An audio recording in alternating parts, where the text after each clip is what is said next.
Salam, hər vaxtınız xeyir olsun. Bu dəfəki izahımızda ədəbiyyatdan mühəmmə nəşriyyatından bədii əsərin quruluşu testlərini izah edəcəm. Başlayaq birinci sualdan.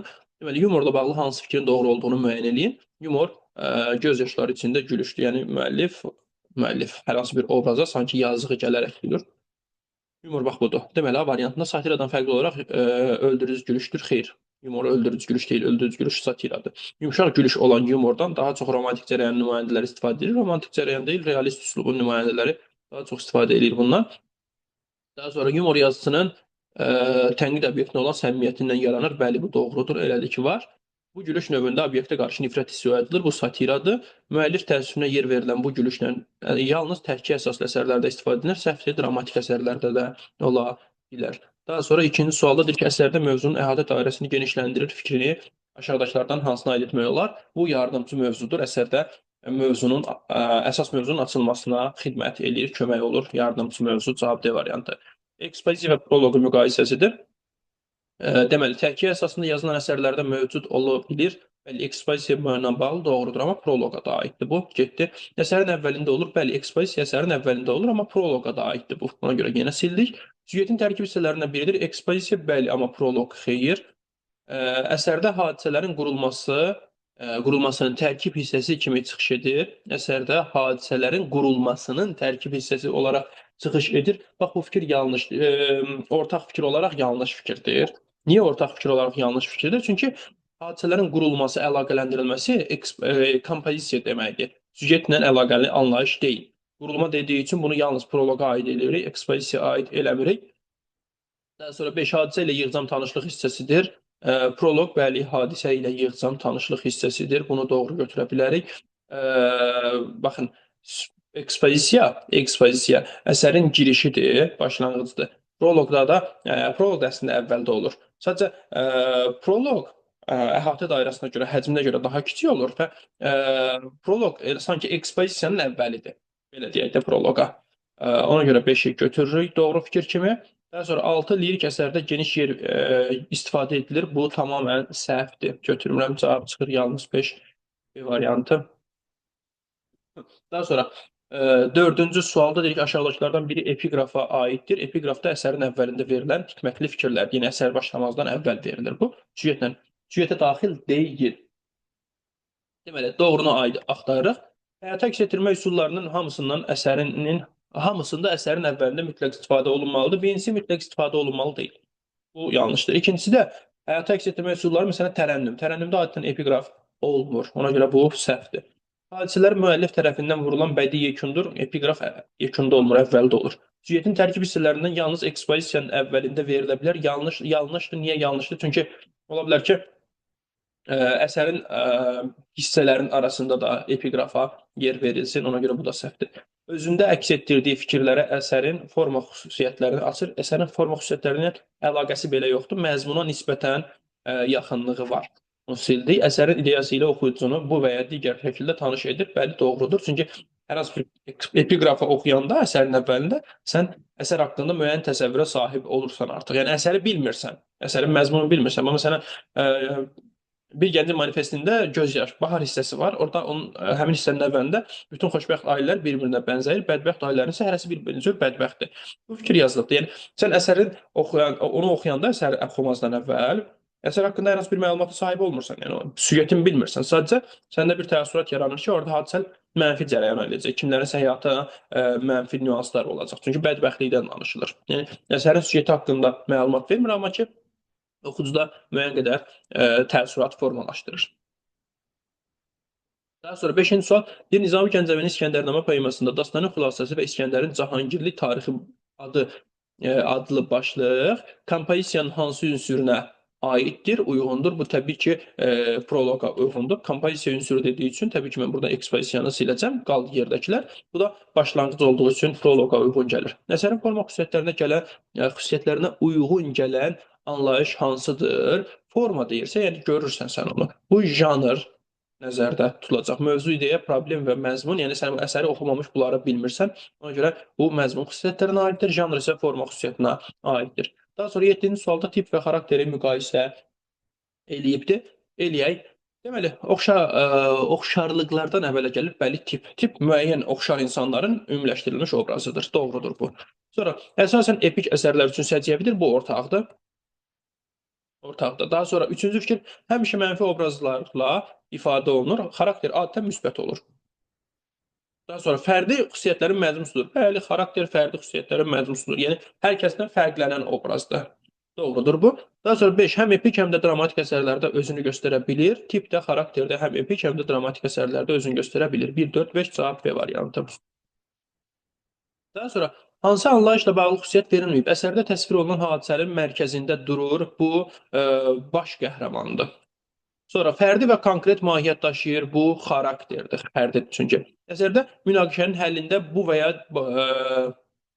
və ya inkişafında başlıca rol oynayır. Bu əsas surətdir. Əsərin süjet xəttinin ən geniş mərhələsidir. Bu Zavyaskadır. Yerdə qaldı kulminasiya. Onun haqqında fikir yoxdur. Sonra doğru fikirləri müəyyən edin. Surət anlayışı dar və geniş mənada başa düşülə bilər. Bəli, doğrudur. Dar mənada insan, geniş mənada insan, heyvan, təbiət surəti, əşya surəti düşünülə bilir. Deməli, birinci fikir doğrudur. Daha sonra ikinci fikir, əsərdə obrazın fərdi xüsusiyyətlərin məcmusu xarakteri adlanır. Bəli, elədir ki, var. Doğrudur. Üçüncü fikir, əsərdə öz xarakteri ilə digər obrazlardan seçilən surətlər tip adlanır. Səhvdir. Tip yox, xarakter adlanır. Lirik licət həyatı əks etdirmə üsullarının hamısında özünü göstərir. Təbii ki, bu səhvdir. Tərənnümdə lirik licət yəni müşahidə olunan deyil. Lirik licət anlayışı epik və dramatik əsərlər üçün xarakterlikdir, kompozisiyadır çünki o. Daha sonra 5-ci fikir, proobraz və prototip anlayışları eynidir. Bəli, müəllifin özünü və ya hər hansı bir müəllifi, hər hansı bir şəxsi əsərdə müəyyən bir adnan təqdim etməsidir. 1, 2, 5 cavab oldu C variantı. Daha sonra 10-cu sualda mövzu anlayışı ilə bağlı verilən fikirlərə əsasən doğru fikri müəyyən edin. Edək. Deməli, bədii əsərdə əhvalatların gələcək inkişafını saxlamaq üçün hazırlıq mərhələsidir. Bircə dəqiqə. Bədii əsərdə əhvalatların gələcək inkişafını saxlamaq üçün hazırlıq mərhələsidir.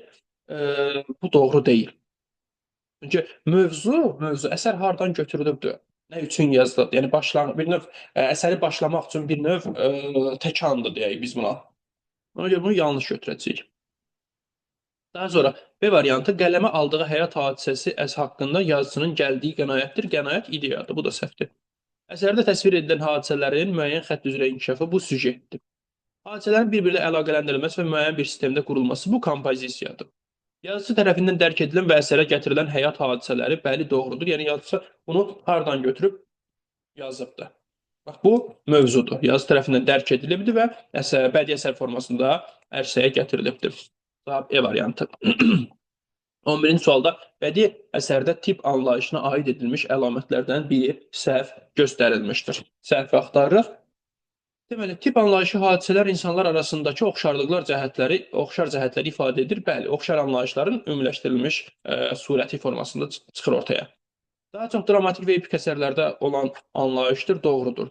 Tipik obraz həm müsbət, həm də mənfi obraz ola bilər. Tip adətən mənfi olur, amma ki, həm də müsbət obraz kimi görə bilərik biz bunu. Bu da doğrudur, bunu da sildik. Daha sonra D. Xarakterdən fərqli olaraq oxşarlıqlar əsasında qurulur. Bəli, xarakter fərqlilik, tip isə oxşarlıqdır. Bu da doğrudur. Bədii əsərdə fərdi xüsusiyyətləri ilə seçilən surətlər nəzərdə tutulur. Xeyr, fərdi xüsusiyyətləri ilə seçilən obraz surətlər xarakter deməkdir. Səhv fikir E variantı. Daha sonra fikirlərdən biri səhvdir 12-ci sualda. Süjet xəttinin mərhələləri bir-biri ilə əlaqədar olur, biri digərini tamamlayır. Təbii ki, bu doğrudur. Əlaqəli olmasa müəyyən bir süjet olmaz. Sabitlik olmaz orada. Doğrudur. Bədii əsərin süjetini təşkil edən hadisələr sabit xəttlə inkişaf edir. Yanlışdır. Yüksələn xətt, xatırlayırsa dərsdə demişdim və enən xətt olur orada. Ona görə B variantı bizim səhv fikrimiz olacaq. C. Ekspoziya hadisələrin geniş təsvirini verən iri həcmli əsərlərdə daha aydın nəzərə çarpır. Bu təbii ki, özünü göstərir. Məsələn, Səfirlər əsərini oxusaq, Səfirlər əsərinin ekspozisiyası hardasa bir 100 səhifədir. Yəni, daha genişdir həcm. Əsərin həcmindən asılı olaraq süjetin mərhələlərinin də həcmi dəyişir. Daha sonra D variantı epiqraf, proloq, epilog anlayışları kompozisiyanın ünsürləridir. Bəli, bu da doğrudur. Kulminasiya mərhələsi əsərdəki hadisələrin zirvə təpə nöqtəsidir. Bəli, bu da doğrudur. Daha sonra 13-cü sual deyir ki, kompozisiyaya aid deyil. Yəni, səhvi axtarırıq. A variantı kompozisiya hadisələrin həm əsər daxilində, həm də real həyatla əlaqələndirilməsidir. Bəli, olar. Niyə də yox? Doğrudur. Kompozisiyanın mükəmməl qurulması əsərin bədii cəhətdən qüvvətli olmasına səbəb olur. Bəli, kompozisiyanın mükəmməl qurulması əsərin də bədii xüsusiyyətlərinin daha gözəl, daha aydın, nəzərə çarpan olmağına səbəb olur. Bu da doğrudur. C variantı hadisələrin necə təsvir edilməsi kompozisiya mərhələlərindədir. Hadisələrin necə təsvir edilməsi kompozisiyanın məsələlərindəndir. Hə, olar. Niyə də yox? Doğrudur bu da. Daha sonra D variantı kompozisiya süjet xəttinin mərhələlərindən biridir. Təbii ki, bu yanlışdır. Kompozisiya və süjet fərqli anlayışlardır. Biri hadisənin özüdür, biri isə hadisələrin əlaqələndirilməsidir. Kompozisiya əlaqələndirilmədir. D variantını götürdük. E variantı əsərin bədiilik şərtlərindəndir. Bu da doğrudur. 14. Səhv fikri müəyyən eləyin. Epiqraf həm nəzm, həm də nəsrlə yazıla bilər. Bəli, doğrudur. Epiqraf həm nəzm, həm də nəsrlə ola bilər. Yazısının oxucunu əsərlə ilkin tanış etməsi proloqdur. Bəli, bu da doğrudur. Əsər haqqında ilkin təəssürat yaradır bizdə. Proloqdur. Daha sonra C variantı razvyaska mərhələsində hadisələrə düyün vurulur. Yanlışdır. Razvyaska yox, zavyaska mərhələsində düyün vurulur. Səhvdir. D variantı əsərin məzmununa daxil olan anlayışlar mövzu, ideya, problem. Bəli, bunlar məzmuna daxildir. Elədik var. Yəni məzmun odur ki, sən onu oxuyaraq anlayırsan, oxuyub dərk eləyirsən. Bu məzmundur. Yəni əsərdəki problemi, ideyanı oxumadan anlamaq şansımız yoxdur, düzdürmü? Ona görə bu da doğrudur. E variantı episodik surətin əsərin süjet xətti ilə ciddi əlaqəsi olmur. Bəli, doğrudur. Bu da episodik az görünür, bir-iki dəfə görünür, sonra yoxa çıxır. 15-ci suala baxaq. Deyir, ekspozisiyaya aid edilmiş fikirlərdən hansı doğru deyil? Səhvi axtarırıq. Deməli, süjetin tərkib hissələrindən biridir. Ekspozisiya süjetin tərkib hissələrindən biridir. Bəli. Proloqla oxşar və fərqli cəhətlərə malikdir. Bəli, təbii ki, biri süjetə daxildir, biri kompozisiya. Həmçində hər iki əsərin əvvəlində verildiyi üçün oxşar və fərqli cəhətlər olduğunu deyə bilərik.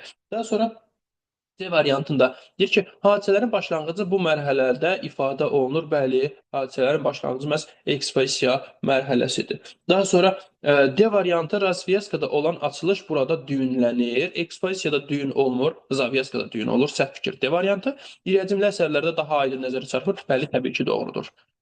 Daha sonra süjetlə əlaqədar verilənlərdən biri yanlışdır. Baxaq görək elə. Deməli, fransız sözüdür, əsərdə təsvir olunan mahiyyət və hadisənin özüdür. Bəli, elədir ki, var. Bədii əsərlə əhvalatın müəyyən xətt üzrə inkişaf etdirilməsi süjet adlanır. Bəli, süjetin tərifi verilib sadəcə. Bu da doğrudur. Süjet yüksələn və enən xəttlərlə inkişaf edir. Artıq bunu demişik. Ekspozisiyadan kulminasiyaya yüksələn xətt, kulminasiyadan finala doğru enən xətt müşahidə olunur.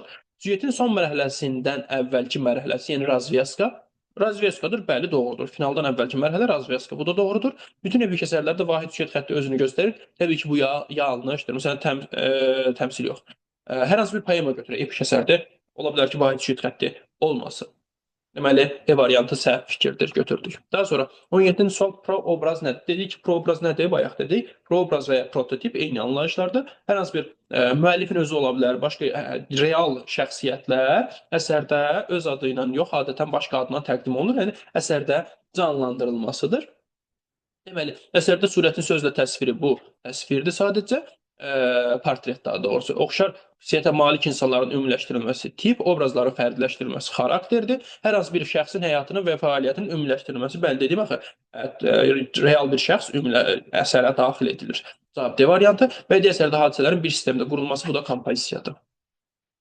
Daha sonra hansına aid əlamət verilməmişdir? 4 dənə əlamət, 5 dənə də anlayış var. Baxaq görək hansına aid əlamət yoxdur. Deməli, hər hansı bir hadisənin əşyanın əlamətlərinin sözlə ifadəsidir. Bu olur təsvir, sözlə ifadə və ya portret də ola bilər. Həyat hadisələri təsvir etmək üçün yazısının əsas götürdüyü prinsipdir. Bu ola bilər ki, metod anlayışına uyğun gəlsin. Kompozisiyanın ünsürlərindəndir bu lirik ricətdir. Şeirdə hiss və həyəcanın ifadə olunan subyektdir. Bu lirik qəhrəmandır. Yerdə qaldı fikirləşdirmə, cavab C variantı. Hansı fikir yanlışdır? Baxaq. Mənfi obraz əsərin baş qəhrəmanı ola bilər, bəli, doğrudur. Məsələn, Hacı Qara. Əsərdə aparılan mübarizənin təşkilində və gedişətində əsas rol oynayan obraz baş qəhrəmandır. Bəli, təşkilində, gedişatında əsas rol təbii ki, baş qəhrəmana aiddir. Doğrudur bu da. Əsas surətlə baş qəhrəmanı eyniləşdirməyin. Əsas surət hadisələrin o da gedişatına ciddi təsir göstərir, amma mərkəzdə dayanan obraz o deyil. Mərkəzdə dayanan baş qəhrəmandır. C variantı təbiət təsviri qəhrəmanın emosional vəziyyəti ilə eynilik və fərqli təşkil edə bilər. Bəli, ola bilər ki, təzad yaratmaq üçün təbiəti gözəl, müəllifin kefini, vəziyyətini pis təsvir eləsinlər. Yəni təzad təşkil eləyə bilər. Hətta eyni də ola bilər. Bu da səhvlik yoxdur, doğrudur. Surətin xarici görkəmini sözlə ifadəsi portretdir. Bu da doğrudur. Bədii əsərdə əşya surəti təsadüfi xarakteri daşıyır. Yanlışdır. Yəni obrazın xarakterinə uyğun olaraq hər hansı bir əşya seçilir. Cahan Darağovanın xarakterinə uyğun olaraq onun əlində tüfəng var idi. Onun əlinə kitab verməyəcəkdi müəllif. Yəni xarakterinə uyğun əşyalardan istifadə olunur. Daha sonra 20-ci sualda bədii əsərin məzmunu və forması haqqında fikirlərdən biri səhvdir. Baxaq, məzmun əsasdır və formanı müəyyən edir. Bəli, doğrudur, məzmun əsasdır. Və forma ona əsasən seçilir. Yəni sən orada nəyi təsvir edəcəksən, sənin hansı formada yazmağın daha uyğundur. Məzmuna əsasən onu qərar verə bilirsən. Geniş bir əsər yazacaqsansa, təbii ki, sən orada formasını şeir olaraq seçməyəcəksən, nəzm olaraq seçməyəcəksən. Yəni məzmun əsasında müəyyən olunur adətən. Daha sonra B variantı əsərin mövzu, ideya, problemi məzmunun tərkib hissəsidir. Mövzu, ideya, problem bəli məzmunun tərkib hissəsidir. Daha sonra B, C variantı şah beyt bədii əsərin formasına aid deyil, bəli məzmununa aiddir. Məzmunu oxuyandan sonra sən onun şah beyt olub olmadığını qərarlaşdırırsan. Məzmun formaya nisbətən sabitdir. Məzmun formaya nisbətən sabitdir, səhvdir. Müqayisə olunanda məzmun daha çox dəyişkəndir. Ona görə D variantı səhvdir götürürəm. Əsərin forması məzmununa vəhdət təşkil edir. Bəli, təbii ki, doğrudur. Cavab D variantı. Hansına aid əlamət verilməyibdir? Deməli, birincisi, dövr üçün səciyyəvi olan yazısını dərk edib seçdiyi bədii əsərə verdiyi hadisədir. Bu mövzudur. Əsərdə təsvir olunan mahiyyət və hadisənin özü deməkdir. Bu süjetdir. Əsərin əvvəlində görkəmli şəxsiyyətlərdən sitat gətirilən müəyyən hikmətli fikir ifadə edən cümlə və ya bir neçə misradır. Bu epiqrafdır. Bədii əsərdə təbiət təsviridir. Bu peyzajdır. Qaldığı yerdə ideya, E variantı. Daha sonra 22-ci sualda məzmun və forma haqqında yanlış fikri göstərin, göstərək. Məzmunla forma vəhdətdədir, düzdür. Forma məzmuna uyğun olaraq seçilir. Təbii ki, bunu artıq bayaqki sualımızda izah elədim, dedim. Doğrudur. Bədii əsərdə mövzu və ideya onun məzmununu təşkil edir. Mövzu, ideya, bəli, onun məzmununu təşkil edir deyə bilərəm. Əsərdən əsərə forma dəyişdiyi halda məzmun heç də əsərdən əsərə dəyişmir. Təbii ki, səhvdir. Hər bir əsərin özünə uyğun məzmunu var. Bu tamamən səhv fikirdir. Cavab D variantı. E variantı janr, vəzn, bölgüt, bədii təsvir və ifadə vasitələri formaya aiddir. Bəli, bu da doğru fikirdir. 23-cü sualda deyir ki, uyğunluq pozulubdur. Pozulduğu variantı axtarırıq. Təsvir olunan hadisələrdə fəal iştirak edən, süjet xətti ilə möhkəm bağlı olan münaqişənin inkişafında mühüm rol oynayan əsas surət, bəli, doğrudur. Bədii əsərdə surətin xarici görkəmli sözlə ifadəsi portretdir. Bəli, bu da doğrudur. Cansız avadanlıqların, xüsusən ev və məişət əşyalarının təsviri əşya surəti, bəli, bu da doğrudur. Təsvir olunan hadisənin mərkəzində duran və ya yazısını irəli sürdüyü ideyanın əsas ifadəçisinə çevrilən surət, müsbət surət, yanlışdır. Əsas ideya daşıyacağa çevrilən obraz və ya surət bu baş qəhrəmandır. İdeya daşıyıcısı baş qəhrəmandır, nə olursa olsun, bu səhvdir. İndi sual yarana bilər ki, baş qəhrəman müsbət deyilmi? Adətən olur. Düzdür, əsasən müsbət olur, amma ki, bütün müsbət surətlərə biz bu fikri aid edə bilərikmi? Təbii ki, xeyr. E variantı ümumiləşdirmə baxımından diqqəti daha çox cəlb edən surət, bəli, tipdir, bu da doğrudur. 24-cü sualda yanlış olan cavabı göstərin, göstərək. Romantik metod həyat hadisələrinin olduğu kimi yox, yazısını görmək istədiyi kimi qələmə almağı tələb edir. Bəli, doğrudur. Ədəbiyyatımızda ən çox istifadə olunan metod romantizmdir, bir də ki, realizmdir. Realizm hadisələri olduğu kimi təsvir etməkdir. Romantizm isə təsəvvüründə olduğu kimi, yəni görmək istədiyin kimi. Verilən fikir doğrudur. B. Bədii yaradıcılıq metodu konkret bir dövrlə bağlı olur, yanlışdır. Məsələn, romantizm görün neçə illər əhatə eləyir, uzun əsrlər əhatə eləyir. Yəni cərəyan anlayışı konkret bir dövrlə bağlı olur. Məsələn, Molla Nəsrəddinçilər vardı 20-ci əsrin əvvəlləri, füyuzatçılar 20-ci əsrin əvvəlləri. Yəni qısa bir mərhələni əhatə eləyirsə, bu cərəyandır. Uzun bir mərhələni əhatə eləyirsə, bu artıq metoddur. Məsələn, götürək realizm 18-ci əsrdən bu günə kimi var. Gör neçə əsrdir artıq. Yəni uzun müddət əhatə eləyir. Bu yanlış fikirdir. Cavab B variantıdır. Realist latınca realist sözündəndir. Olduğu kimi həqiqətən deməkdir. Düzdür. Ədəbiyyatımızda realizm bədii yaradıcılıq metodu olaraq 18-ci əsrdən başlayır. Bəli, Vaqifdən başlayır. Doğrudur. Romantik metodda real hadisələrdən daha çox ideal olunan hadisələr ön plana çəkilir. Bəli, ideallar, yəni olmaq istədiyi kimi görmək. Sillogizmi tamamlayın. Sillogizmdə iki dənə fikri birləşdirmək tələb olunur. Birləşdirək. Deməli, deyir ki, əsərin qəhrəmanı yazısının irəli sürdüyü ideyanın əsas ifadəçisidir. Bədii əsərin qəhrəmanı mənfi surəti ola bilər. Mənfi surət onda ideyanın əsas ifadəçisi ola bilər. Düzdür? Belə bir fikir axtarmalıyıq. Deməli, mənfi surət şəxsi mənafeyini xalq mənafeyinə üstün tutur. Bu çıxmadı. Bir çox əsərlər qəhrəmanın adını daşıyır. Bu tamamilə ümumiyyətlə uyğun deyil fikrə. Mənfi surət əsərdə yazısını irəli sürdüyü ideyanın əsas daşıyıcısı ola bilər. Bəli, cavab C variantı məhz bu iki dənə fikrin ümumiləşdirilməsidir. Daha sonra 26-cı sualda yanlış cavabı göstərək. Təbiət gözəlliklərinin təsviri qəhrəmanın əhval-ruhiyyəsi ilə ziddiyyət də təşkil edə bilər. Bəli, eyni də ola bilər, ziddiyyət də təşkil edə bilər. Bunu bayaq dedim artıq. Doğrudur. Surətin əsas surət hesab edilməsi şəxsin bacarıqlı olub-olmaması ilə ölçülür. Təbii ki, bu yanlışdır. Yanlış cavabımız B variantı. Niyə? Surətin əsas surət olması onun bacarığı ilə qətiyyən bağlı deyil. Ola bilər ki, hər hansı bir bacarıqsız obraz əsas surət mövqeyində ola bilər. Yaxud da ki, çox bacarıqlı bir obraz da ola bilər. Bacarıqla əlaqəli bir şey deyil. Sadəcə hadisələrin gedişatında iştirak etməklə bağlıdır. C variantı portret obraz barədə oxucuda rəğbət və ya nifrət, müsbət və ya mənfi münasibət əmələ gətirir. Bəli, yəni onu müəllif sözlə təsvir eləyir. Oxucu da istər-istəməz o təsvirə rəğbət və ya nifrət bəsləyə bilər. Mənfi və ya müsbət yanaşma yarada bilir. Doğrudur.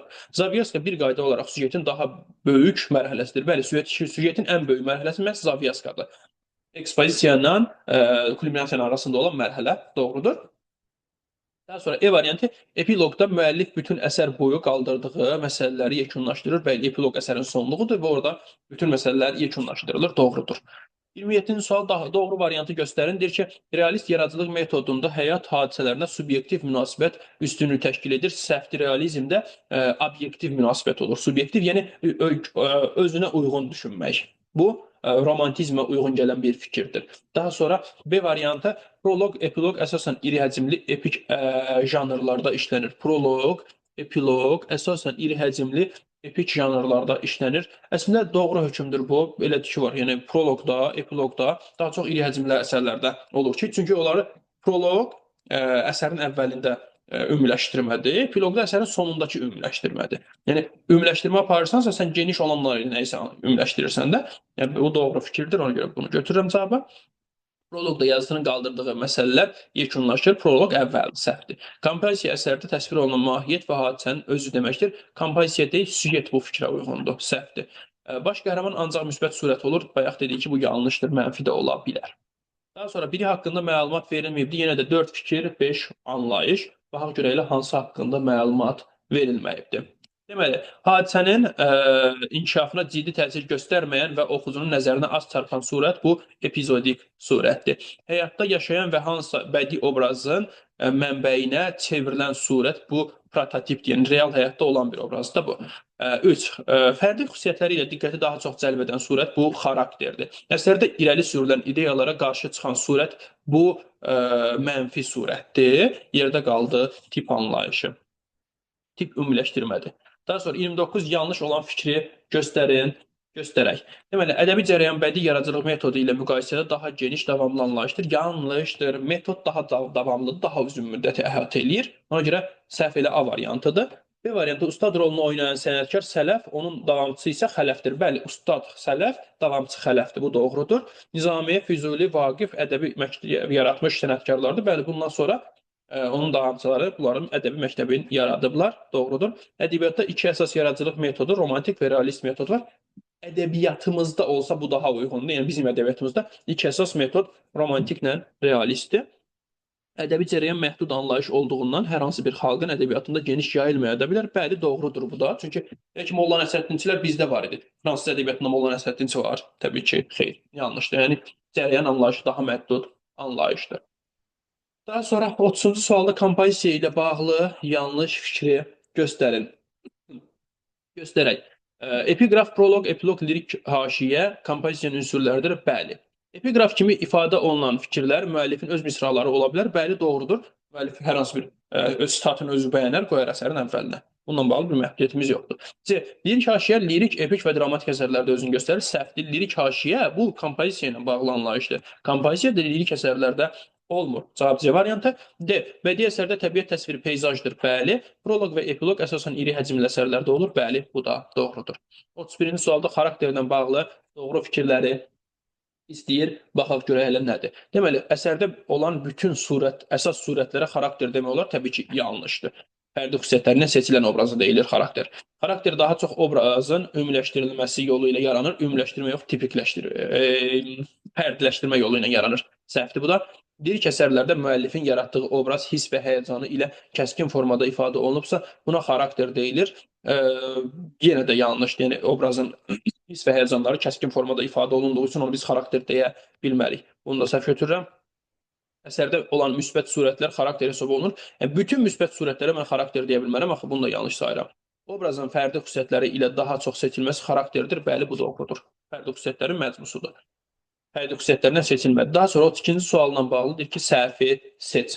Seçə görə də səhvimiz nədir? Deməli, həyatda yaşayan hansısa bədii obrazın mənbəyinə çevrilən şəxs proobraz və ya prototipdir. Bəli, doğrudur. İnsanların ümumiləşdirilmiş formada obrazlarının yaradılması tipdir. Bəli, bu da doğrudur. Bədii əsərdə surətin xarici görkəminin sözlə ifadəsi portretdir. Bəli, bu da doğrudur. Əsərin mərkəzi xətti ilə bilavasitə əlaqəsi olan surət epizodik surətdir. Səhvdir. Epizodik surət hadisələrlə geniş mənada bağlı olmur. Səhv budur. E variantı surətin keçirdiyi psixoloji vəziyyət, əhval-ruhiyyə, təbiət təsvirinə aid səhnələr, peyzaj, qeyri-insani varlıqların təsviri isə əşya surətidir. Bəli, bu da doğrudur. Elədir ki, var. Daha sonra 30-cu sualda deyir ki, fikirlərə uyğun gələn bəndi müəyyən edin. Bax, burada 3 dənə fikir verilibdir. Bu 3 dənə fikrin aid olduğu anlayışı ortaya çıxarmalıyıq. Çıxaraq. Deyir ki, obyektiv həyatdan seçilən hadisədən əhəmiyyətsiz detallar atılır, səciyyəvi cəhətlər ümumiləşdirilir. Bu ya metoddur, ya obyektiv həyatdan seçilir. Obyektiv həyatdan seçilir deyirsə, bu realist metoda uyğun gəlir. Realist metod, obyektiv həyat dediyi üçün romantik metodu qoyuram qırağa. Mövzu deyil təbii ki. Metod və cərəyan anlayışına uyğun gələn bir fikirdir bu. Həm metod, həm də cərəyan anlayışına uyğun gəlir. Sadəcə obyektiv həyatdan seçilən dediyi üçün bu artıq yəni, romantik deyil. Ona görə bunu silirəm. Mövzu və ədəbi məktəb anlayışı da gedir qırağa, qalır ədəbi cərəyan və realist metod. Sonra bədii idrak obyektiv varlıqdan qidalanır, təsir obyekti bilavasitə həyatdan götürülür. Bu da realist üsluba uyğun gəlir. Tənqid növü də vardır və cəmiyyətdə ziddiyyətlərin kəskinləşməsi ilə əlaqədar yaranmışdır. Bu da 100% realist metoddur. Çünki tənqidi realizm var ədəbiyyatımızda, maarifçi realizm var, tənqidi realistlər vardır. Cəlil Məmmədquluzadə, Sabir və s. Cavab B variantı. Daha sonra 34-cü sualda deyir, xüsusiyyətlər veribdir və hansı janra və ya hansı anlayışa aid olduğunu müəyyən etməliyik. Edək. Deyir ki, yarandığı dövr başa çatanda əhəmiyyətdən düşür. Bu 100% ədəbi cərəyandır. Çünki ədəbi cərəyan müəyyən dövrlə bağlı olur. Janr deyil, heç bir janr ola bilməz bu. Heç bir janr ola bilməz bu. Yarandığı dövr başa çatanda əhəmiyyətdən düşür. Əhəmiyyətdən düşən metod ola bilməz. Metod uzun müddət aktuallığını qoruyan anlayışdır. Ədəbi məktəbdə ola bilməz. Niyə ədəbi məktəb olmaz? Çünki Nizami ədəbi məktəbinin özünü davamçısı hesab edə bilər indi hansısa şair. Bu günün özündə belə onun əsərlərinə uyğun əsərlər yaza bilər. Yəni hər hansı bir dövrdə aktuallığını itirən anlayış deyil bu.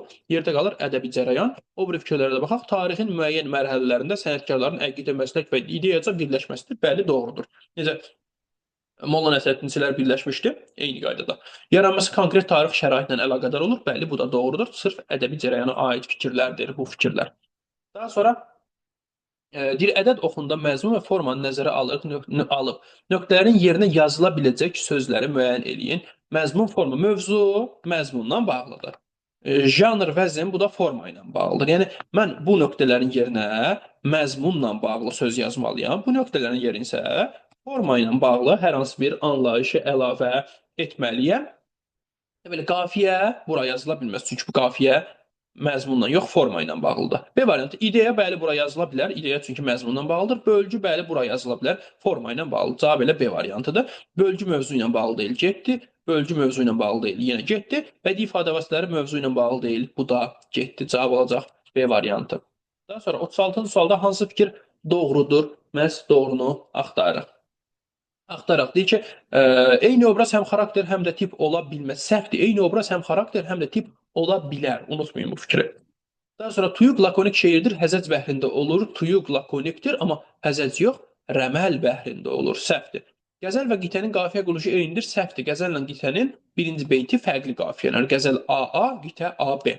Təhki özünü iki fərqli formada göstərir. Bəri doğrudur. Müəllifin şahidliyi ilə, yəni bir də ki, rəvayət üsulu ilə doğrudur bu. Obyektə subyektiv münasibət təmsildə önəmlidir. Yanlışdır. Təmsil epik əsərdir. Bu fikir lirik əsərlərə aiddir. Daha sonra 37-ci sual. Hansı variantda verilən fikir doğrudur? Doğru fikri axtarırıq. Axtaraq. Deməli, köməkçi surət əsərdəki ideyanın əsas ifadəçisinə çevrilən surətdir. İdeyanın daşıyıcısı baş qəhrəmandır. Səhvdir. Epizodik surət hadisələrin açılmasına kömək edən obrazdır. Xeyr, hadisələrin açılmasında hər hansı bir rolu yoxdur. Səhvdir bu da. Eyni obraz həm ümumiləşdirilmiş, həm də fərdiləşdirilmiş. Ümumiləşdirilmiş yəni tip, fərdiləşdirilmiş yəni xarakter. Bayaq bunu dedim ki, eyni obraz həm tip, həm də xarakter ola bilər. Bəli, bu da doğrudur. C variantı cavaba götürürəm. D. Əşya surəti qəhrəmanların xarakteri və əsərin ideyası ilə yaxından bağlı olmur, səhvdir, yaxından bağlı olur. Xarakterinə uyğun olaraq əşya seçilir onun üçün. Sonra obrazın xarici portreti vasitəsilə onun mənəvi dünyası təsvir edilir. Xeyr, onun xarici görkəmi təsvir edilir. Onun mənəvi dünyasını əhval-ruhiyyə portreti ilə təsvir edirlər. Cavab C variantı. 38-ci sualda deyir ki, hansı fikrin doğru olduğunu müəyyən edin, eləyək, doğru fikir. Deməli, bədii ədəbiyyatda gülüş daşıdığı forma xüsusiyyətinə görə fərqlənir. Forma xüsusiyyəti yox, öz məzmununa görə fərqlənir. O tənqidi yoxsa necə deyək, islah edici gülüşdür. Göz yaşları içərisində gülüşdür, yoxsa kəskin tənqidi gülüşdür. Deməli, A variantı səhvdir. B variantı məzmununda tənqid olan hər cür gülüş dərin ictimai satirik gülüş hesab olunur. Xeyr, yəni tənqid yumorunda məzmununda tənqid var, amma kəskin deyil o. Ona görə bu da səhvdir. Daha sonra C variantı deyir ki, yumorda tənqid obyekti olmur. Təbii ki, səhvdir. Yumor nədir? Göz yaşları içərisində gülüş. Yəni tənqid olunan hər hansı bir anlayışa gülür orada müəllif. Bu səhvdir. Məsələn, bax götürün Hekayət Müstəqordan Axundzadənin. Orada qadınlar vardı, Xanpəri, Şərəfnisə, bir də ki, Şəhrəbanu. Onlar kəskin tənqid olunmur, amma onların savadsızlığı, o düşdükləri vəziyyət tənqid olunur. Yəni orada tənqid var. Yumorda tənqid obyekti olunur, təbii tamamilə səhvdir. Əsas mövzunun genişlənməsinə xidmət edən anlayış problemdir. Xeyr, problem deyil. Bu yardımcı mövzudur. Bu da səhvdir. Tarixi mövzudan istifadə edərək müasir nəticələr çıxarmaq mümkündür. Bəli, doğrudur. Məsələn, Vaqif dramını götürün, tarixi mövzuya əsaslanıbdır. İskəndərnamə poemasını götürüb tarixi mövzular. Düzdür? Yəni müasir nəticələr çıxarmaq təbii ki, mümkündür. Cavab E variantı. Daha sonra süjet və kompozisiyanı müqayisə eləyib doğru fikirləri müəyyən etməliyik, eləyək. Deməli, 1. Hadisələrin müəyyən plan üzrə, plana uyğun olaraq bir-birlə birləşdirilməsi və inkişaf etdirilməsidir. Süjet hadisələrin bir-birini izləməsidir. Doğrudur, deyə bunu doğru götürək. 2. Proloqda hadisələrlə bağlı ilkin məlumat verilir, oxucu tanış edilir. Proloqda hadisələrlə bağlı ilkin məlumat verilir, oxucu tanış edilir. Bu ekspozisiya ilə bağlı uyğun anlayışdır və ondan da əlavə süjetə aid bir fikir deyil. Bura süjet yazılıb. A variantı süjetdir, düzdürmü? Proloq bura qoyulubdur. Uyğundurmu? Təbii ki, uyğun deyil. Çünki proloq süjetin mərhələsi deyil. Ona görə bunu silirik, səhv götürürük. Sonra 3. Epiqraf süjetin müxtəlif mərhələlərində bölmə başlığında verilə bilər. Bəli, bunu artıq bayaqki səslərin birində izah edin dedim ki, ola bilər ki, əsərin lap əvvəlində verilsin. Ola bilər ki, hər əsərdə bir neçə hissə olsun, həmin o hissələrin arasında verilə bilər. 3-də doğrudur. 4. Hadisələrin açılması müəyyən bir sonluğa çatır ki, bu da final adlanır. Deyək ki, doğrudur. Bu səhv deməyək. Amma ki, B variantı kompozisiya anlayışıdır. Baxın, kompozisiya. Final kompozisiya ilə bağlı bir anlayış deyil axı. Süjetlə bağlı anlayışdır. Ona görə bunu silirəm. Daha sonra 5. Həm epik, həm də dramatik əsərlərdə olur. Bəli, süjet və kompozisiya epik və dramatik əsərlərdə olur. Nəzmlə yazılan əsərlərdə olmasa da, nəsrlə yazılan əsərlərdə ola bilər, səhvdir. Nəzmlə yazılan epik və nəzmlə yazılan dramatik əsərlərdə süjet də olur, kompozisiya da olur, ola bilər yəni. 6 da səhvdir, cavab oldu 1, 3, 5, yəni A variantı. Daha sonra 40-cı sualda müəyyən bir situasiya verir. Deyir ki, aşağıda verilmiş nümunəyə əsasən doğru fikirləri müəyyən edin. Deməli, deyir, Cəlil əsər oxuyarkən görür ki, Əsərdəki obrazlardan biri kəndxudanın zülmünə məruz qalır. Onun zoğal dəyənəyi altında əzilir. Və Cəlil əsər oxuyarkən görür ki, əsərdəki obrazlardan biri kəndli deyək ki, kəndxudanın zülmünə məruz qalır. Bax, həm kəndli, həm də kəndxuda tipdirlər. Biri əziyyət verən şəxslərin tipidir, biri də əziyyət çəkən şəxslərin tipidir. Deməli, və deyir, onun zoğal dəyənəyi altında əzilir. İndi bu situasiyaya uyğun doğru fikirləri seçdi. Deyir, situasiya əsasən həmin obrazın tip olduğunu müəyyən etmək olar. Bəli, doğrudur. İstər kəndli olsun, yəni əzilən, istər də kəndxuda. Hər ikisi tipdir. Doğrudur. Biri götürdük. Həmin obraz xarakterdir, xarakter deyil. Tamam əsərdir. Verilmiş nümunədə tip anlayışı ifadə olunur. Bəli, kəndxudaların əzilən cəmaata qarşı münasibəti qabardılır. Bəli, doğrudur. Bunu götürürəm. Belə nümunələrdə əzilən obraz ümumiləşdirilmiş obraz olur. Bəli, bunu artıq dedik ki, ümumiləşdirilə bilər. Əzilən obrazların ümumiləşdirilmiş obrazıdır. Doğru. Situasiyaya əsasən həm obrazın, həm də kəndxudanın xarakteri açılır, fərdi keyfiyyətləri ilə seçilirlər. Doğrudur, açılır. Amma ki, burada yazıb ki, fərdi keyfiyyətləri ilə seçilirlər. Bu xarakterə uyğun bir fikirdir və bunların da heç bir xarakter olmadığı üçün bu da səhv götürülür. Cavab olacaq 1, 3, 4, yəni B variantı. Növbəti sual 41-ci sualdır. 41-ci sualda deyir ki, cədvəldən uyğunluğu müəyyən edin. Yəni doğrunun altından doğrunu, yanlışın altında da yanlışı seçməliyik. Birinci fikirdə yazıb ki, doğrunun altından doğrunu seçirik də. Məzmunla forma vəhdətində məzmun əsasdır, forma isə passivdir. Baxın, məzmunla formanın vəhdətində doğrudan da məzmun əsasdır. Həqiqətən də məzmun əsasdır və forma passivdir. Forma isə əslində dəyişkən, passiv burada dəyişkən və sabit olmaq məsələsidir. Dəyişkən və ya sabit olmaq məsələsi. Forma adətən sabit olur. Amma dəyişkənliyi də müşahidə oluna bilər. Yəni nəzərən götürülə bilər bu. 100% hökm deyil bu. 100% hökm deyil. Ona görə bunu bir saxlayıram. Çünki bu götürülmə şansı da var, götürülməmə şansı da var. Daha dəqiq olan versiya tapanda mən onu görüm, baxacam. Əgər uyğunsa götürəcəm, uyğun deyilsə, təbii ki, buna yenidən qayıdacam.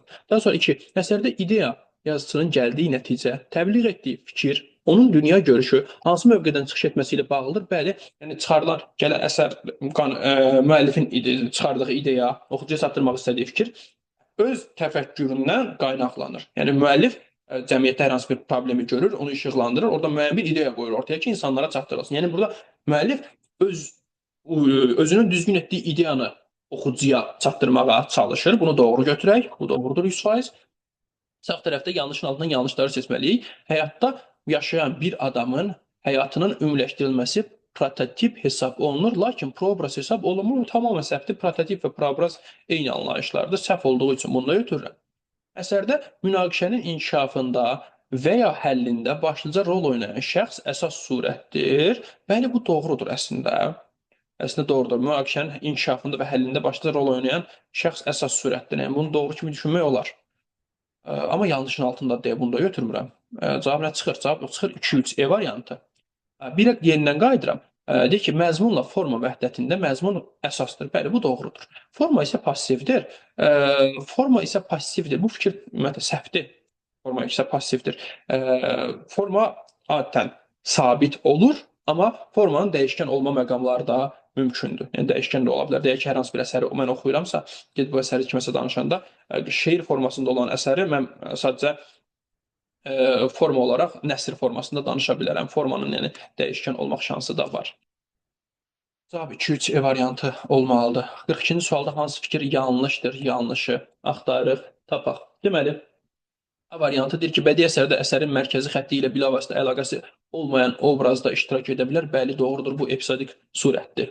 Daha sonra B variantı bədii əsərdə əşya və heyvan surətləri təsadüf xarakteri daşımır. Bunu artıq bayaq dedik. Bəli, doğrudur. Ekspozisiya bədii əsərdə çox konkret bir neçə əlamət göstərməklə verilə bilər.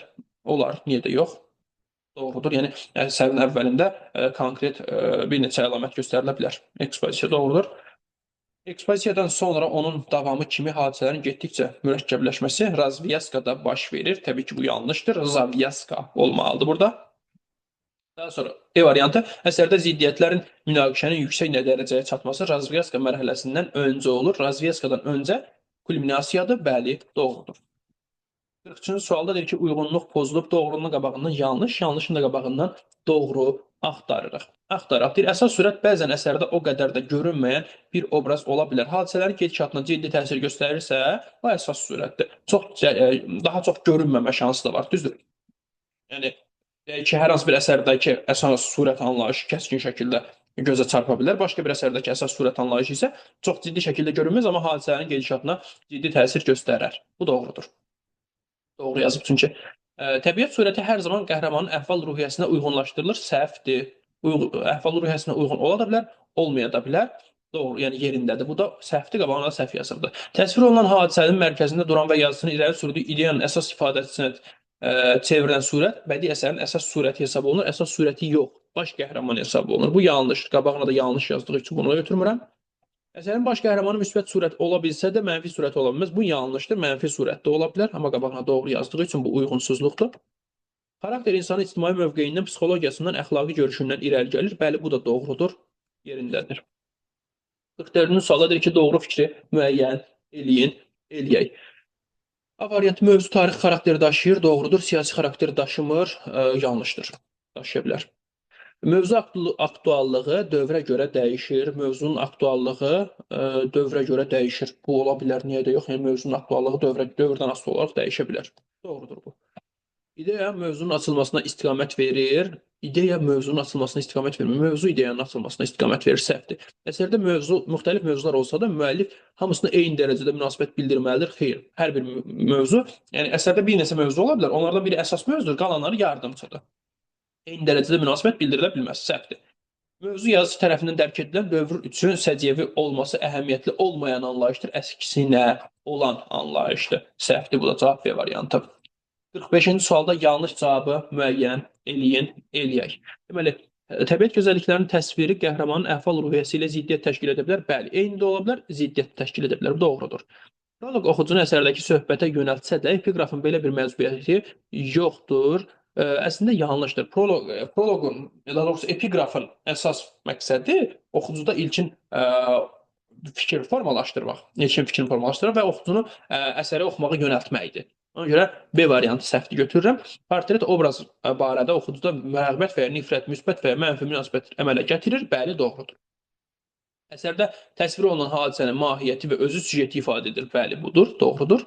Tipik surət, tipiklik anlayışında təsvir olunan surətlə onun yaşadığı mühit arasındakı uyğunluq da nəzərə alınmalıdır. Təbii ki, bu da doğrudur. Elədir ki, var. Məsələn, dövrdən asılı olaraq tip dəyişə bilər. Məsələn, hər hansı bir dövrdə döyüşçü tipi yaradılmış ola bilər. Məsələn, bugün üçün cəngavər tipi o qədər də aktual anlayış olmasa da, əvvəlki dövrlər üçün çox aktual idi. Düzdürmü? Ona görə B variantı da doğrudur.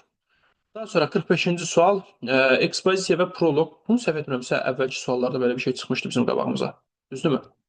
Deyəsən, sualın eynisidir. Yenə də baxaq, görəklə eynisidir, yoxsa yox. Eynisidir. Əslində, bu neçənci sual idi? Əvvəldə harası bir 3 idi, yoxsa 4-cü sual idi bu. Tam olaraq eynisidir. Ona görə bunu təkrar izah eləmirəm. Orada cavab elə 5 idi, B variantı idi. İşarələrəm. Bu təkrar sualdır. Daha sonra 47-ci sualda deyir ki, verilmiş fikirlərdən neçəsi doğrudur? Artıq burada fikirlərin sayına baxmalıyıq, dəqiq baxmalıyıq. Baxaq. Birinci fikirdə yazıb ki, hər bir ədəbi cərəyan zəruri olaraq bütün xalqların ədəbiyyatında ortaya çıxır. Bayaq dedik ki, bu yanlışdır. Cərəyan anlayışı bir xalqda olub, digər xalqda olmaya bilər. Bu yanlışdır. Bunu sildik. Tənqidi məzmun ehtiva edən əsərlərin hamısına satirik əsər demək olar, səhvdir. Birincisi, yumoristik əsər olar. İkincisi də satirik əsər adlandırılmaya bilər və orada satira anlayışı olmaya da bilər. Tənqid satira olmadan çatdırıla bilər. Səhvdir. Yəni, gülüş olmaz da deyək. Üçüncü fikir. Bədii gülüşün iki əsas janrı satira və yumordur. Satira və yumor janr deyil. Səhvdir. Müəyyən tarixi mərhələdə söz sənətkarların parçalanması ədəbi metodu əmələ müəyyən edir. Parçalanması yox, birləşməsi. Mən Candan Usandırda qəzəlində mübaliğə və təzada yer verilməsi kompozisiya örnəkdir. Bəli, doğrudur. Orada təzad və mübaliğə sistemliyi yaradır və fikrin daha aydın çatdırılması üçün orada kompaktlıq yaradır. Bu doğrudur. 6. Tərənnüm anlayışından satirada istifadə edilə bilməz. Bu yanlışdır. Deyək, hər hansı bir əsərdə yaxşı olanı tərənnüm eləyib, hazırda mənfi olanı satira atəşinə tuta bilər. Yəni, tərənnüm anlayışından da istifadə oluna bilər. Bu da səhvdir. Bir dənə fikrimiz doğrudur, A variantı. 48-ci sualda deyir, aşağıdakı fikirlərdən əksini desək neçəsi düz olar? Avtomatik bu fikirlərin əksini deyək, görə elə cavabımız nədir? Deməli, bədii əsərdə mövzu, anlayışı, tarix, xarakter daşıyır, düz oldu. Götürdük. Müəllif əsərdə birdən çox hadisədən danışarkən onların hamısına eyni cür münasibət bildirir, yanlış olur. Sənətkar tarixi mövzuya müraciət etdikdə müasir ideyalar təbliğ edir, doğrudur. Eyni mövzuya müraciət edən iki müəllif həmin mövzunu eyni yaradıcılıq xüsusiyyətlərinə görə işləmir. Eyni mövzuya müraciət edən iki müəllif həmin mövzunu eyni yaradıcılıq xüsusiyyətinə görə işləyir yazıbdır. İşləmir eləsək doğru olar. Əslində işləyə də bilər, işləməyə də bilər. Yəni bu mütləq deyil. Mütləq deyil. Bu dəqiq olmadığı üçün bunu götürmürəm. Çünki eyni mövzuya müraciət edən iki müəllif həmin mövzunu eyni yaradıcılıq xüsusiyyətinə görə işləyə də bilər, işləməyə də bilər. Deyək ki, hər ikisi realistcə, oxşar şəkildə işləyər bu şəkli əsəri. Daha xırdalasaq, hər birinin özünün üslubu var, öz üslubuna uyğun işləyər, bu da fərqli cəhət olar. Yəni bu ola da bilər, olmaya da bilər. Mütləq deyil deyə bunu götürmürəm. 2 dənə fikir götürürəm. C variantı götürürəm. Yəqin ki, cavab C variantda götürülər. Daha sonra 49-cu sualdır. Yanlış olmayan fikri, yəni nə istəyir? Doğrunu istəyir. Deməli, yazıcı əsərdə surətini yaratdığı insanın həyatla necə olması ilə maraqlandığı üçün onu olduğu kimi təsvir etməlidir. Yanlışdır, mütləq deyil. Yəni, öz təxəyyülünə uyğun şəkildə təsvir edə bilər. Bu yanlışdır. Sonra, sənətkar xarakter yaradarkən bəzən həyatda yaşayan və fəaliyyət göstərən bir adamın həyatını bədii şəkildə ümumiləşdirməyi qarşısına məqsəd qoyur ki, buna da ədəbiyyatda proobraz və ya prototip deyilir. Maraqlı bir fikirdir, maraqlı bir fikirdir. Amma bunu doğru kimi götürməyəcəm, yanlış kimi götürəcəm. Niyə? Çünki deyir ki, ümumiləşdirməyi. Xarakter yaradanda ümumiləşdirmə aparılmır. Ona görə bunu səhv kimi götürürəm. C variantı müsbət və mənfi surətlərin buraxdığı nöqsanlardakı fərq mənfi surətin nöqsanının çox zərər verməməsi səhvdir, əksinədir. Mənfi surətin nöqsanının zərər verməməsi yox, zərər verməsidir. Bu səhvdir, bu da getdi. D variantı portret surətinin xarici və daxili görünüşünü ifadə edə bilər. Portret insanın xarici görkəm təsviri, sözlə təsviri portret adlanır. Daxili aləminin təsviri isə əhval-ruhiyyə portreti adlanır. Yəni bunu doğru kimi düşünmək olar hardasa. Bədii əsərin qəhrəmanı həmişə müsbət obraz olur, fikri doğrudur, yanlışdır, mənfi də ola bilər. Cavab D variantı. Satira ilə yumoru müqayisə edirik və yanlış olanı axtarırıq. Axtaraq. Deməli, təməlində kəskin tənqid dayanan ifşaedici gülüşdür satira, bəli. Müəllif güldüyü hədəfə can yanğısı ilə yanaşmır, bəli, doğrudur, elədir ki, var. Oxucuda obrazla bağlı müəyyən müsbət və ya mənfi hisslər oyadır. Bəli, bu doğru. Bir dəqiqə. Oxucuda obrazla bağlı müəyyən müsbət və ya mənfi hisslər oyadır. Ortaq veribdir bunu. Satirada, yumorda ola bilər. Sadəcə burada yumora mənfi hissləri veribdir. Oxucuda adətən mənfi hisslər yaratmır yumor anlayışı. Yumor anlayışı bir növ obraza qarşı canı yananlıq yaradır insanda. Canı yananlıq yaradır. Ona görə bunu doğru götürməyəcəm, yanlış götürəcəm. Çünki dediyim kimi oxucuda obrazla bağlı müəyyən müsbət və ya mənfi hisslər oyadır. Mənfi hisslər oyada bilmir, deyək də yumor. Ona görə 3-ü götürürəm. 4. Oxucuda qəzəb, nifrət doğurmasa da təəssüf hissi doğurur. Təəssüf hissi doğurur. Bunu deməli, satiraya aid eləmək olmur. Çünki oxucuda qəzəb, nifrət doğura bilər satira. Bu da yanlışdır. Gözdə görək cavabımız nə çıxır. Daha sonra həm islah edici, həm də ifşa edici gülüşdür. Yumor, bu da səhvdir. Çünki yumor ifşa edici deyil. Satira ifşa edici gülüşdür. Məzmununda ifşa edici, tənqid olan gülüşdür. Yumor yenə də deyil. Burada 3, 4, 5, 6 fikri uyğundur. 3, 4, 5, 6. Bu daha uyğundur. İndi burada cavab nə götürüblər? B də götürülə bilər, A da götürülə bilər. B də götürülə bilər, A da götürülə bilər. 2 variant uyğun gəlir burada. Daha sonra 51-ci sualda doğru olmayan fikri seçin, yəni yanlışı axtarıq. Deməli, forma əsasən sabit, məzmun əsasən dəyişkəndir. Bax, əsasən, bəli, doğrudur. Forma əsasən sabitdir, məzmun isə əsasən dəyişkəndir. Doğrudur bu. Sonra, məzmun və forma arasındakı münasibəti gözləmədən əsər yaratmaq mümkün deyil. Bəli, doğrudur. Yəni, sən əsərin məzmununu, yazacağın əsərin məzmununu bilirsən, ona uyğun bir forma seçməlisən. Sonra C. Məzmun nə qədər yeni olursa olsun, əsla yeni forma tələb etmir, səhvdir. Səhvdir, yeni forma tələb edə bilər. Zaten yeni janrların yaranmasının da əsas səbəbi bu olur da. Yeni janrlar yaranıbdır. Məzmunu ə, ifadə eləmək üçün yeni janrlara ehtiyac duyulub deyə yaranıbdır. Cavabımız C variantı. Qalanlar da doğrudur, baxmıram. Daha sonra 52-ci sualda bədii əsərdə yer alır. Bu tip suallarda demişdik ki, klasteri unuduruq. Klasteri unuduruq və rahat üsulumuz gedirik varianta. Ən rahatı variantla işləyirik. Yəni ən böyük variantdan başlayırıq. Ən kiçiyə doğru ixtisar edə-edə gedirik, başlayaq. Ən böyük variantımız C, E və D variantlarıdır. Əvvəl bunları yoxlayıram. Biri A yazılıbdır, yəni kompozisiya.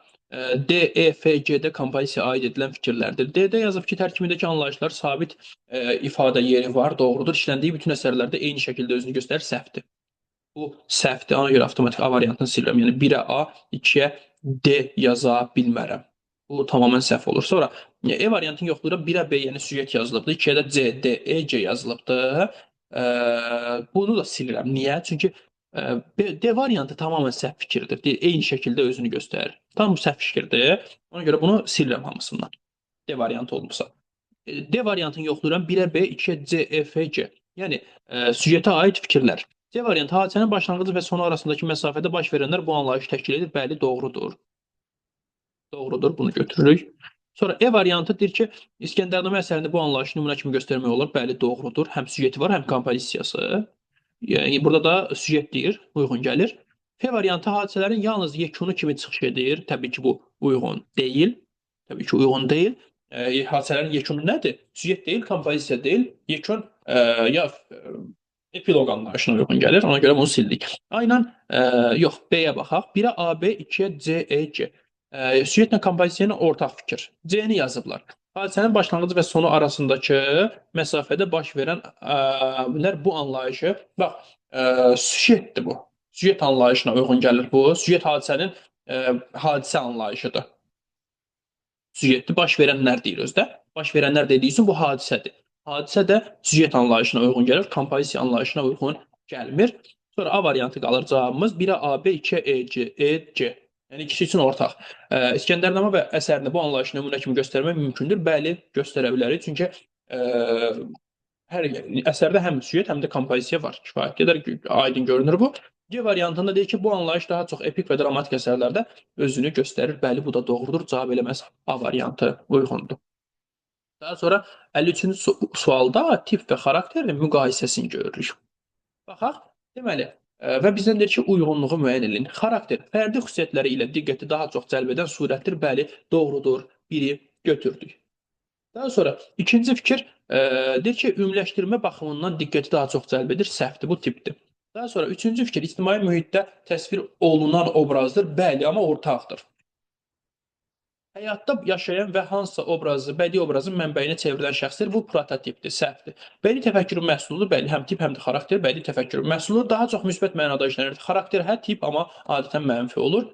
1, 5. Yəni D variantı. 54-cü sualda məzmun forma ilə bağlı fikirlər verilibdir. Baxaq görək uyğun fikirlər hansılardır. Məzmun və forma. Forma məzmunu müəyyən edir. Səhvdir bu. Forma məzmunu müəyyən etmir. Məzmun formanı müəyyən edir. Yəni bu yanlışdır. Mən nə etməliyəm?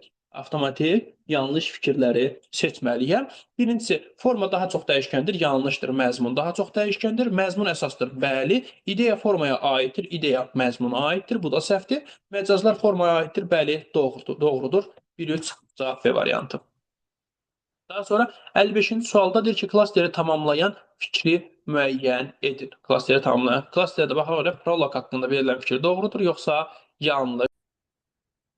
Deməli, yazıb ki, danışılacaq əhvalatla oxucunu yığcam şəkildə tanış edən hissədir, doğrudur. Mən doğruları axtarmalıyam. Deməli, müəllifin bütün əsər boyu qaldırdığı məsələlərin yekunlaşdığı hissədir. Bu epiloqdur. Müəllifin hadisələrin inkişafını dayandırıb hansısa məsələ ilə bağlı öz hiss həyəcanını bildirməsidir. Bu lirik riccətdir.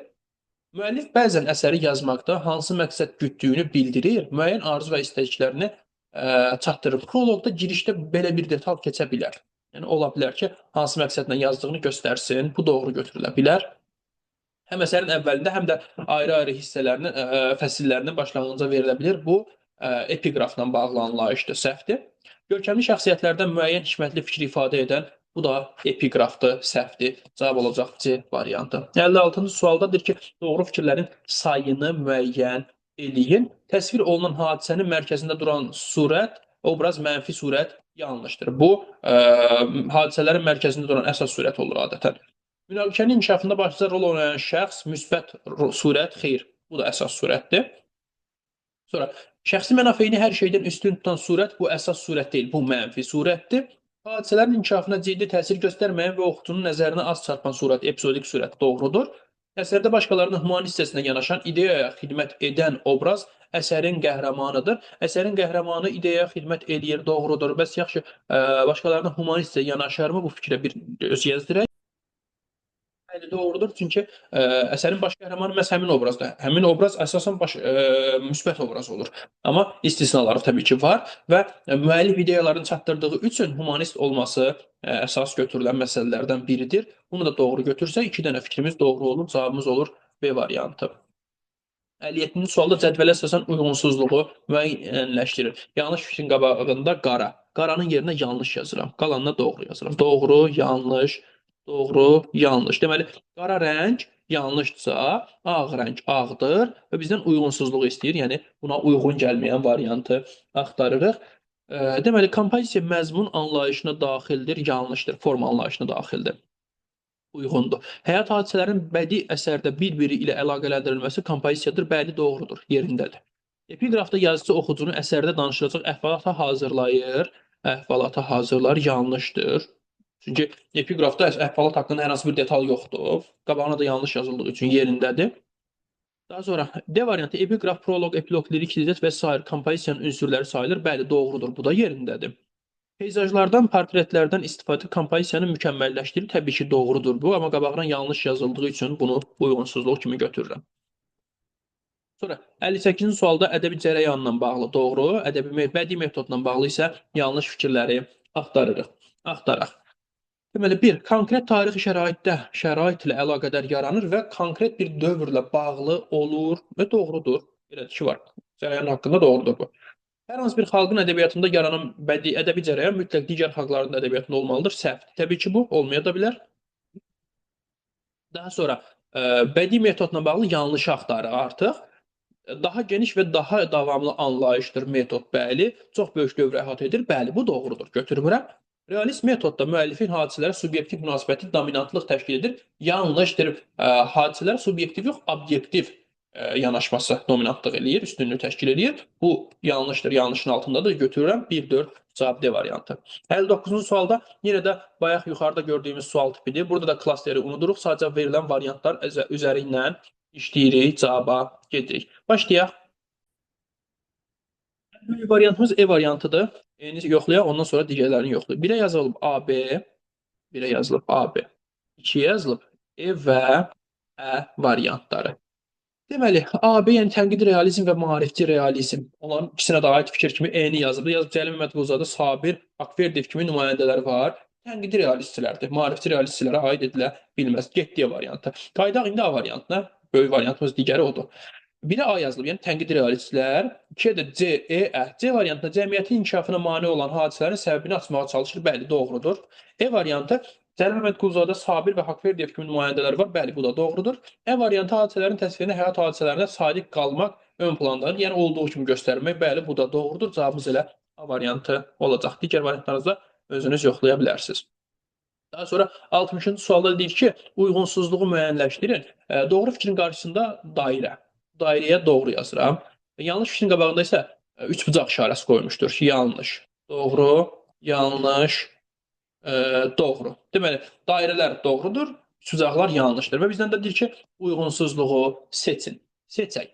Bədii konfliktdə sənətkar ziddiyyətləri qəhrəmanın ona əks mövqedə duran qüvvələrlə qarşılaşdırılması yolu ilə əks etdirir. Bəli, qəhrəman konflikt yaranması üçün başqa bir obrazlarla qarşılaşdırılır. Doğrudur, bu yerindədir.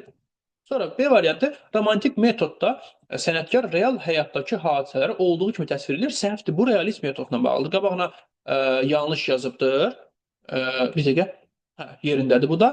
C variantı sənətkarın fərdi üslubu olsa da o müəyyən bir metodla bağlı olur. Bəli, sənətkarın müəyyən bir fərdi üslubu var. Yəni biz hər hansı bir şairin yazısını yazı dilindən onu şeirin ona aid olduğunu düşünə bilərik yazı üslubuna görə. Amma ümumilikdə də hər hansı bir üslubun tərkibindədir, bu da metodun tərkibindədir. Deməli, bu doğrudur, qabağına doğru yazılıb. Bunu da sildik, bunu da sildik. Sonra D variantı. Postmodernizmdə xaotik dünyada məna axtarışı, ehkamlar inkar edilir. Ədəbiyyatda intellektual oyun kimi başa düşülür. Bəli, bu doğrudur. Əslində bu imtahan materialı deyil. Bu doğrudur amma. Postmodernizm məhz budur. Bu doğrudur. Qabağına yanlış yazılıb, amma bu uyğunsuzluqdur. Bizdən də uyğunsuzluq istədiyi üçün bunu cavab kimi götürürəm. E variantına da baxıram. Personaj anlayışı lirik əsərlərə aid edilmir.